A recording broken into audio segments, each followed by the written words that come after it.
Bom dia, gente. Espero que estejam todos bem, né? Estejam todos bem, na verdade, né? Então, assim, a gente vai continuar o nosso conteúdo sobre reprodução, tá? Então, a gente viu sobre o sistema reprodutivo masculino e feminino, vimos o que que é gametogênese, né? A produção do espermatozoide, a produção do óvulo, tá? Então, assim, ó, como a gente está nesse via remoto, não dá para aprofundar muito o assunto, porque ele precisa de uma explicação um pouco mais elaborada, tá? Eu quero ver se eu organizo um Meet com vocês sobre isso, mas eu vou gravar essa videoaula para vocês agora sobre os tipos de óvulos, né? Os óvulos a gente também pode chamar de ovos, então os tipos de óvulo ou os tipos de ovos, tá? Então, o óvulo ele é uma célula imóvel, né? Ele não tem estruturas de locomoção, né? Não tem flagelo, não tem cílio. Lá no útero, quando o óvulo ele é formado no ovário, né? E ele vai para a tuba uterina, o óvulo ele se movimenta porque dentro da tuba uterina tem cílios. Esses cílios eles vão se mexendo e vão locomovendo esse óvulo, né, pela tuba uterina até chegar no útero. Então ele é uma célula imóvel, tá? É uma célula haploide, ou seja, tem metade dos cromossomos. Vamos pegar então os seres humanos. Numa célula somática, que é qualquer célula do corpo, menos o espermatozoide e o óvulo, é uma célula diploide, ou seja, uma célula com 46 cromossomos. Já o óvulo é uma célula haploide, ou seja, com metade desse cromossomo. A gente viu que ele é haploide por quê? Porque 23 cromossomos do espermatozoide e 23 cromossomos do óvulo vai formar um indivíduo com 46 cromossomos, tá?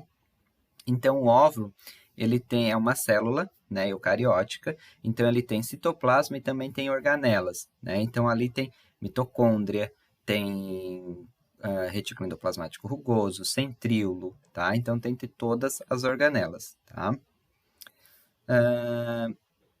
Aqui do lado, nós temos a imagem de um óvulo, tá? Microscópico, isso visto microscopia eletrônica, tá? Onde dá para ver aqui dois espermatozoides pequenos, né?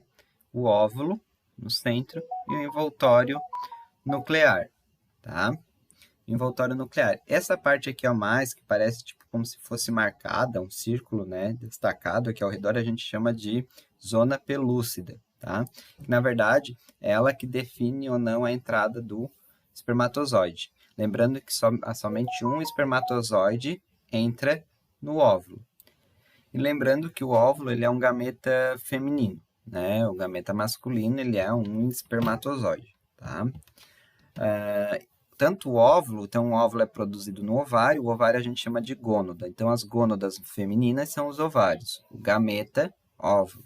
As gônadas masculinas, os testículos, o gameta, espermatozoide, tá? Então, além dessas organelas, né, o óvulo ele tem o que a gente chama de vitelo, tá? Que é uma substância que alimenta o embrião. Por exemplo, se tu pegar um ovo, né, e quebrar esse ovo, temos a clara, né, do ovo e temos ali a gema. A gema é o vitelo, é o alimento que será, que vai nutrir o embrião, que vai nutrir o desenvolvimento desse embrião. Como, por exemplo, os mamíferos, eles têm o cordão umbilical para fazer, a mãe, né, consegue nutrir os embriões através desse cordão umbilical, ele é um óvulo que ele tem quase nada de vitelo, certo? Por quê? Porque o embrião recebe nutrientes da mãe pelo cordão umbilical. Então a gente vai ver isso com mais detalhe, vai classificar a quantidade de vitelo no óvulo, a gente vai classificar esses óvulos, certo? Aqueles que têm menos vitelo e aquele que tem uma quantidade maior, tá? Então, a quantidade de vitelo que tem num óvulo, ele varia de acordo com a espécie, como eu falei para vocês. Se nós pegarmos uma ave, o desenvolvimento embrionário é dentro de um ovo, elas são ovíparas, né? Então, precisa ter uma quantidade muito grande de vitelo, como eu falei ali, a gema, né? A gema seria o vitelo. Já os mamíferos, como o desenvolvimento do embrião, os nutrientes, eles são fornecidos pelo cordão umbilical, não é tão necessário ter um óvulo com uma quantidade muito grande de vitelo, então não tem quase nada de vitelo, certo? Esse vitelo ele fica dentro do citoplasma, no núcleo, tá? Como o professor falou para vocês, o vitelo dos mamíferos ali tem pouca quantidade, né? Quase nada dentro dos vitelos. Então, nós vamos ver aqui agora uma tabelinha sobre os tipos de óvulo, tá? Então, a característica desse óvulo é se ele tem ou não uma quantidade grande de vitelo, tá? Então, nós vamos chamar os óvulos de alécito, são aqueles óvulos que não têm quase nada de vitelo, tem praticamente nada de vitelo, que são os mamíferos, tá? Nós temos agora os oligolécito ou isolécito, tá? Que são aqueles óvulos que têm pouco vitelo, tá? Não tem muito, mas tem uma quantidade muito pequena de vitelo. São os céfalos cordados, tá? E os equinodermos, tá? Cefalocordados, nós temos, por exemplo, são aqueles indivíduos, tá? Que possuem coluna vertebral e com desenvolvimento do cérebro, tá? E os equinodermos, tá? Equinodermos são as estrelas do mar. Então, aqui no lado nós temos um óvulo, né? Um núcleo no centro. Na verdade, o núcleo não necessariamente ele vai ficar no centro do óvulo, ele pode estar em qualquer parte do óvulo. E o vitelo, que é essa parte mais amarela, tá? Depois nós temos o telolécito, tá? Que é um óvulo que tem grande quantidade de vitelo, tá? Normalmente, os telolécitos são indivíduos que botam ovos, certo? Então, são aves, répteis. Como o desenvolvimento embrionário é dentro de um ovo, tá? Eles necessitam dessa quantidade maior de vitelo, tá? Depois eu vou explicar um pouquinho mais o que é polo animal, polo vegetativo, essa cicátrícula aqui para vocês, tá? Depois nós temos o heterolécito, tá? Que tem muito vitelo, tá? Bem mais concentrado, tá? Que são os anfíbios e os peixes, tá? E o centrolécito, o vitelo em toda a célula, ou seja, toda parte do óvulo tem vitelo, tá? Que seriam os insetos. Então, a gente classifica em alécito aqueles ovos, né, ou óvulos que não têm quase nada de vitelo. Oligolécitos são aqueles óvulos que têm pouco vitelo. Telolécitos são aqueles óvulos que têm que têm uma grande quantidade de vitelo. Heterolécitos são aqueles óvulos que têm uma quantidade gigantesca de vitelo, quase completamente o óvulo todo, tá? E os centrolécitos são aqueles que possuem o óvulo todo cheio de vitelo, tá? Dentro de num óvulo, tá? Vamos pegar esse telolécito aqui, ele é dividido entre polo animal e polo vegetativo, tá? O polo vegetativo é a parte do óvulo onde está a maior quantidade de vitelo. Então, por exemplo, aqui, ó, se nós pegar o telolécito aqui, ó, o polo animal está aqui em cima e o polo vegetativo é essa parte amarela mais forte aqui. Então, o polo vegetativo é onde está a quantidade maior de vitelo. O polo animal é onde se encontra normalmente o núcleo da célula, tá? E onde vai ocorrer o desenvolvimento do embrião. Então, digamos que essa partezinha pequena aqui, ó, do polo animal é onde as células vão se diferenciar, vão se multiplicar, né? E vai formar o embrião. E todo esse resto aqui, ó, que é o vitelo, vai servir de alimento, certo? E a cicátrícula é onde divide o polo animal do polo vegetativo, certo? É uma estrutura celular onde divide o polo animal do polo vegetativo, tá? Aqui do lado tem outra imagem, que é a fase de segmentação. O que é a segmentação que a gente vai ver a partir de agora, tá? Segmentação é quando ocorre a fecundação do óvulo com o espermatozoide, ocorre a fecundação, né? A união do óvulo com o espermatozoide ocorre a fecundação. A fecundação vai originar um zigoto. Esse zigoto vai sofrer várias divisões celulares, né? Para formar um embrião. E esse processo de divisão celular que vai ocorrendo, formando estruturas para formar esse embrião, a gente chama de segmentação, que a gente vai ver passo por passo agora desse desenvolvimento desse zigoto, tá?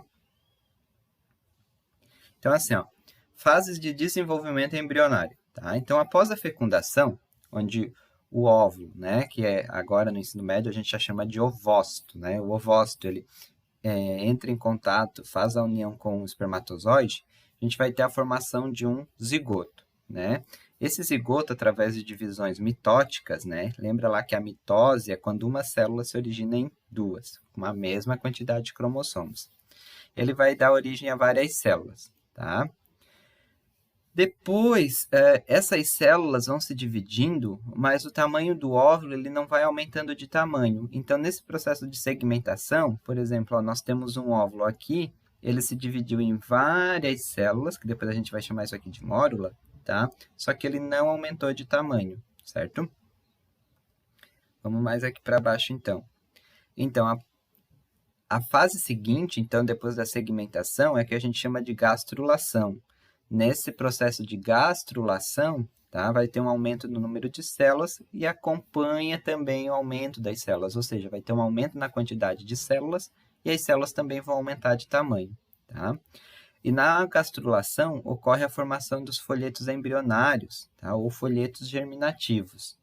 Folhetos embrionários ou folhetos germinativos são, por exemplo, estruturas que vão dar origem a diversos tipos de tecidos do organismo. Tá? Então, nós vamos ter a formação da endoderme e da ectoderme. Depois, mais para frente, a gente vai ver o que cada tecido origina, que tipo cada folheto embrionário vai originar que tipo de tecido. Tá? Então, a diferenciação desses folhetos embrionários em tecidos ou órgãos, tá? A gente chama de organogênese, certo? Então, vamos para o processo de segmentação, tá? Como a distribuição do vitelo, né, varia nos diferentes tipos de espécies, a divisão também varia. Então, a gente tem dois tipos básicos de segmentação, tá? Então, a segmentação ela é relacionada pelos tipos de divisão. Então, a gente tem a holoblástica, que ocorre em todo o ovo, e a gente tem a meroblástica, que a divisão ocorre somente numa parte do ovo, tá? Somente na região que não possui vitelo, lá onde a gente tem a divisória entre o vitelo e o polo animal, certo? Os ovos que apresentam segmentação holoblástica, né, que são aqueles que vai ocorrer no ovo todo, ou seja, o ovo todo vai se dividir, são os alécitos, os isolécitos ou oligolécitos e os heterolécitos. Depois vocês voltam lá em cima para ver que tipos de seres vivos fazem parte desses óvulos. Os que apresentam segmentação meroblástica são os telolécitos e os centrolécitos, tá? Então, a gente vê que os que têm segmentação holoblástica são aqueles óvulos que têm menos vitelo. Os que têm segmentação meroblástica são aqueles óvulos que têm mais vitelo, tá? Então, vamos ver aqui. Segmentação holoblástica igual. O que acontece? Então, nós temos o óvulo, tá? Aqui, um zigoto, né, já fecundado. Ele vai ocorrer a primeira divisão celular, nós vamos ter 2 células. Ocorre novamente a segunda divisão celular, nós vamos ter 4 células. Ocorre novamente a outra divisão celular, nós vamos ter 8 células, depois 16, 32, certo? Até 32 células. Então, o que acontece? Vocês estão vendo que o tamanho do óvulo é o mesmo? Nós temos mais células em quantidade, né? Através da divisão pela mitose, mas o óvulo, o tamanho, não variou, certo? Então, isso aqui a gente chama de segmentação holoblástica. Holoblástica porque todo o óvulo se dividiu, todo o zigoto se dividiu, na verdade, não é só o óvulo, né? Todo o zigoto se dividiu, né?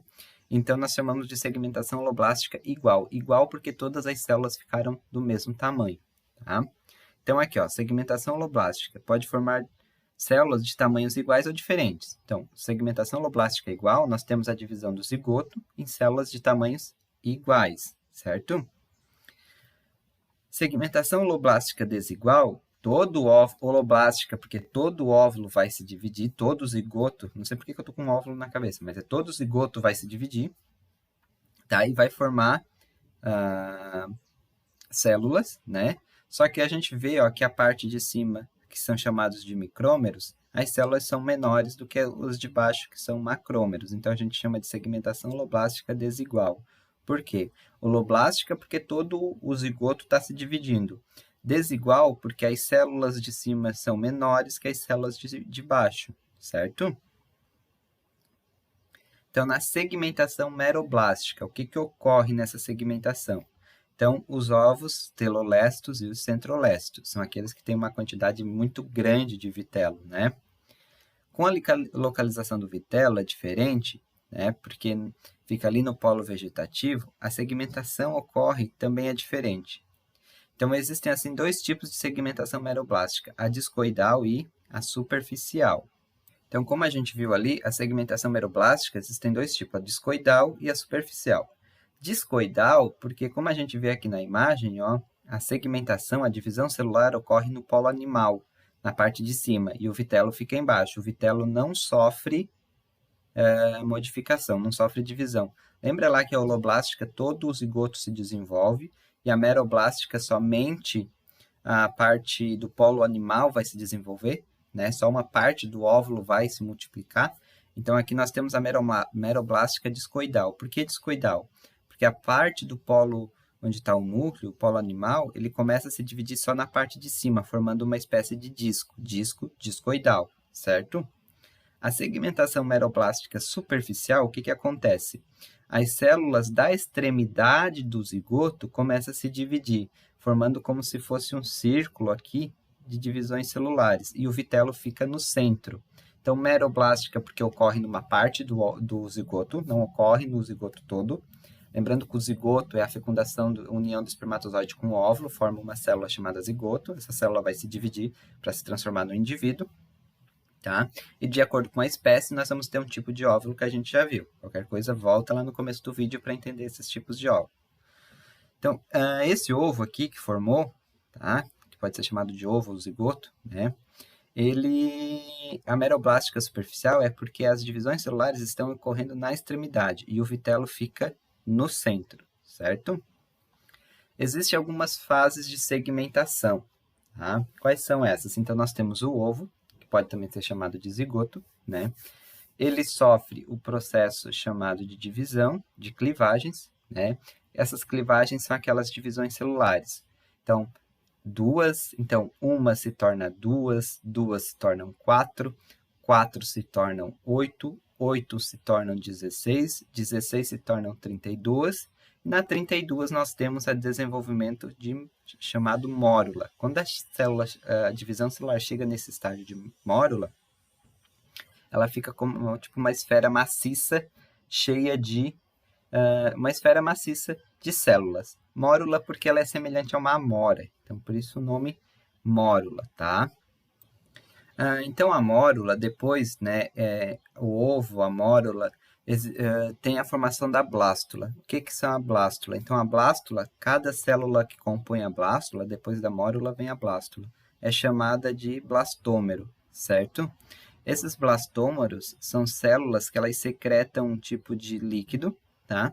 Esse líquido vai para o interior desse ovo, tá? E formando a blastocele. Então, nós temos a mórula, depois da mórula ocorre clivagens, né, divisões celulares, vai ter a formação da blástula. A blástula, essas células que elas têm são chamadas de blastômero. Esses blastômeros secretam um líquido que vão para o interior dessa blástula e formarão a blastocele, certo? Então, aqui nós temos uma foto de um corte da blástula. Por exemplo, nós temos a blástula aqui, uma visão geral, isso como se ela fosse cortada ao meio. Então, essas células aqui ó, são chamadas de blastômero e elas secretam um líquido que ficam aqui dentro da blástula, sendo chamada de blastocele, tá?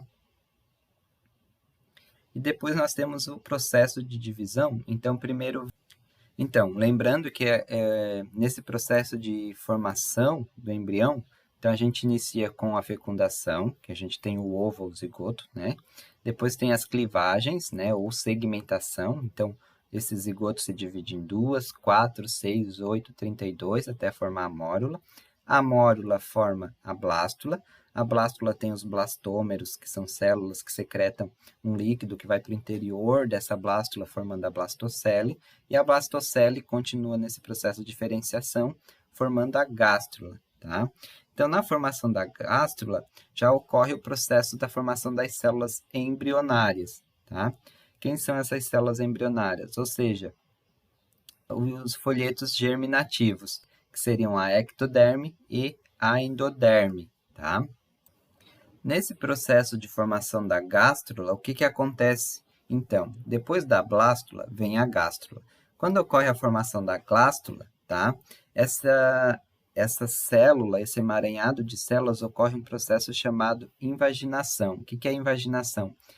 Uma parte desse zigoto, desse ovo, ele acaba sendo empurrado como se fosse para o interior, empurrado para dentro, formando como se fosse uma superfície igual essa que o professor está mostrando aqui, ó, tá? Então, nós temos a formação aqui dentro ó, de uma estrutura chamada arquêntero. Então, essa estrutura aqui dentro, né, onde fica a blastocele, tá, é chamada de arquêntero.